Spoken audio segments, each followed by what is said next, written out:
আর সবাইকে শুরু থেকে বলে দিই, আমি যখন উদ্ভাসের প্রথম ক্লাসটা করছিলাম অ্যাডমিশনের, তখন আমি একটা জিনিস ফিল করছিলাম যে প্রেশার নিলে প্রেশার বেড়ে যায়, আর প্রেশার না নিলে প্রেশার তৈরি হয় না। সো পড়াশোনাটাকে ফান হিসেবে দেখবি। আমি জানি পড়াশোনা মোটেও ফান না, বাট এর মধ্যে থেকে যতটা কম প্রেশার নেওয়া যায়। এই যে আমি যে পড়াচ্ছি, ভাইয়া পড়াচ্ছি, একেবারে সব খাতায় তুলতে হবে, সব শেষ করতে হবে, এখনই সবকিছু বুঝে নিতে হবে, এভাবে চিন্তা করলে এটা প্রেশার হয়ে যাবে। একটু একটু ফ্লেক্সিবল থাকবে, তখন দেখবি ভাল লাগে। আর এরকম প্রেশার কিন্তু বেশি দিন নেওয়া যায় না।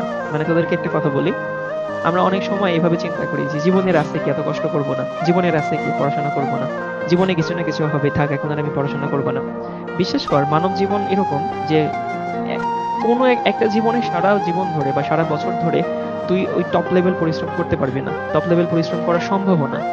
টপ লেভেল পরিশ্রম অল্প কিছু সময় করতে হয়, এবং সেই সময় করতে হয় যখন করলে বাকি সময়টা সেটা রেজাল্ট পাওয়া যায়। মানে যেরকম পরীক্ষার আগে 10 দিন পড়াশোনা করার, পরীক্ষার শেষ হওয়ার পরে 10 দিন পড়াশোনা করে তো লাভ নেই। তো সেজন্য আমাদের এখন পরিশ্রমের সময়, কিন্তু দেখা যায় যে অ্যাডমিশনটা আসলে অনেকটা ম্যারাথনের মতো। আমরা তো বোধহয় ম্যারাথন আর স্প্রিন্টের ডিফারেন্স বুঝি। স্প্রিন্ট মানে 100 মিটার দৌড়, আমাকে খেয়ে নাকে দৌড়াইতে হবে, জীবন মরণ যা হয় হোক।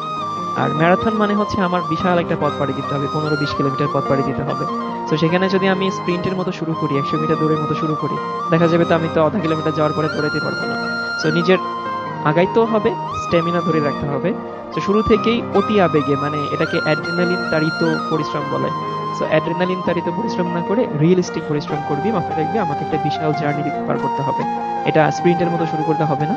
Slow and steady, steady, slow এবং অ্যাক্টিভ, এই তিনটা জিনিসের সমন্বয় থাকা লাগবে। বেশি প্রেশার নিয়ে নিলে দেখবি যে 2-3 দিন পরে আর মানে ওই মোটিভেশন ধরে রাখতে পারছিস না।